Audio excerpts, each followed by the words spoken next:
Well, first off, the crimes aren't necessarily rising. I think we've all long experienced violence. The crimes have been ongoing. The racism, though, has been spurred clearly by the pandemic and then exacerbated by the political rhetoric of the last administration. And social media has contributed a lot to the rise in racism. So there are two distinct trends. One is the racism that usually spikes during periods of war and pandemic and economic downturn. And then the violence from crime has been an almost daily occurrence for those of us who live in crime-ridden areas. We started Stop API Hate Tracking Center, where Asian Americans could self-report incidents of racism. This is our 1-year anniversary today on March 19th.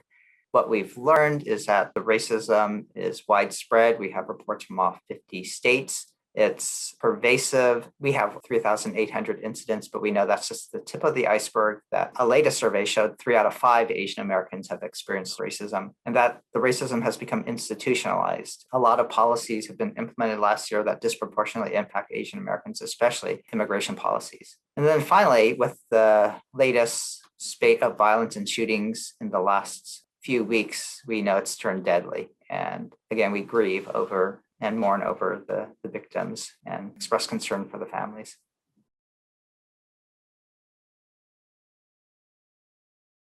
Yeah, in California, we have a high proportion of Asian American elders reporting. And you don't think of Asian American seniors going online, typing and complaining, but they are. They know when they're mistreated, when they're facing racism, and they don't want it to happen to others, to their family members, their younger family members. So our elders are actually standing up for us. And they're also probably getting disproportionately attacked because people see them as vulnerable.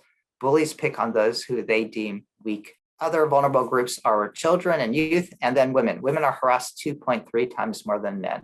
We've seen in the recent shootings in Georgia that it's no accident that Asian American women were targeted. It's no accident that a person with a sex addiction, a white male, drives around to go to an Asian American business to shoot Asian American women. It's been the fetishization, objectification of Asian American women that enables him to treat people in that way rather than as fellow humans. So that's been a clear trend that we've seen in our data. And again, it's distressing and outrageous how people treat those who they think are vulnerable.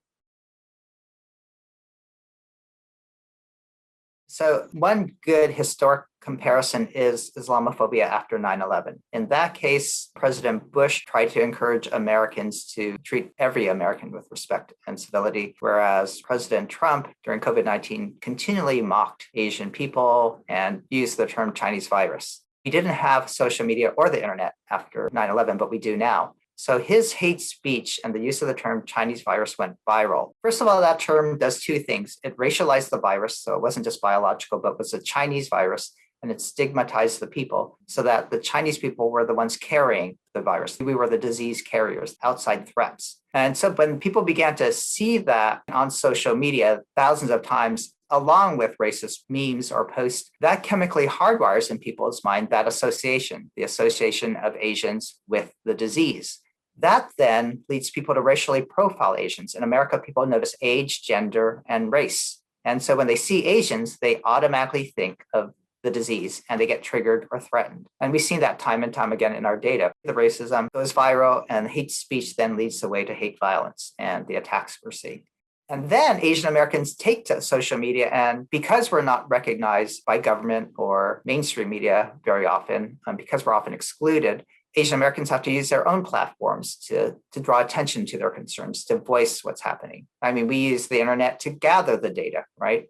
And with Asian Americans sounding the alarm across the nation, and then with our influencers, our celebrities, our elected officials also using social media, that has really, again, amplified the issue so that eventually mainstream media picks up on what's going on in social media and addresses it. So I think Asian Americans have used social media as their platform to develop a collective voice.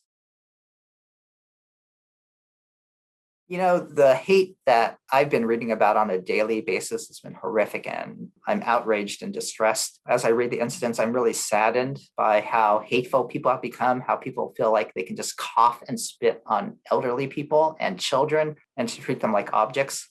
And what keeps me going is actually the Asian American community's response. I've seen Asian Americans from all walks of life step up and stand up against this racism. So I think this is a major issue that's impacting us. That's why we went out to vote this past year, because racism was a primary motivating factor.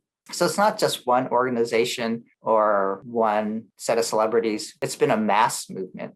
It's been a pan-ethnic movement. So we're led by South Asian women who've learned from 9/11 what could happen. We have allies. So this isn't just a time for hashtag activism. This is actually an on-the-ground movement where people and their families are talking about it, where churches and classrooms are dealing with it. It's reached the presidential office's concern. We've spoken at the White House. I spoke with the Attorney General. So it is a national issue and deserves the attention it's receiving today.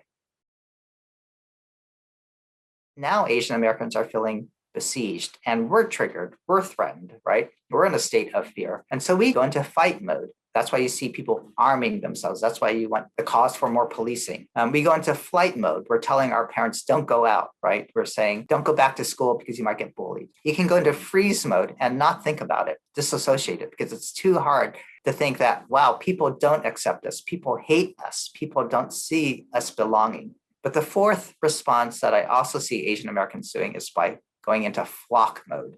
And flock mode is protective. It's drawing together for community support, for protection and safety, and for strength. And again, as I said, Asian Americans are coming out, flocking together, again, in whatever organization they're in, talking about it, and then going out and flocking into Chinatowns and ethnic enclaves, taking care of our elders.